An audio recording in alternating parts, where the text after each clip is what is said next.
হ্যাঁ, এই বাংলাদেশের অরাজক সময়ের উপরে ভিত্তি করে বর্তমানে আমাদের ভারতের নিরাপত্তার আরও অনেক বেশি করে উন্নত সাধন করা হয়েছে এবং বর্তমানে সিসিটিভি ক্যামেরা বসানো হয়েছে যাতে কোনো রকম অশান্তি মানে না আসে। সব রকম আমাদের ভারত সরকার চেষ্টা করছে, আগামীতেও আমরা সেইভাবে প্রস্তুত।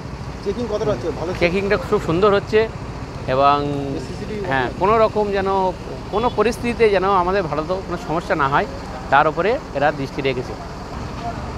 হ্যাঁ, বলছিলাম বাংলাদেশ থেকে যাতে কোনো রকম সন্ত্রাসী লোক বা কোনো রকম অবৈধভাবে আমাদের দেশে শান্তটাকে অশান্ত না করতে পারে তার জন্য সিসিটিভি ক্যামেরা বসানো হয়েছে এবং নিরাপত্তা আরও উন্নত সাধন করা সারা হয়েছে। বছর হ্যাঁ, প্রশাসন থেকে বসানো হয়েছে। হ্যাঁ, ভারতীয় বর্ডার সিকিউরিটি ফোর্স ওনারাই সিসিটিভি ক্যামেরা বসিয়েছেন এখন।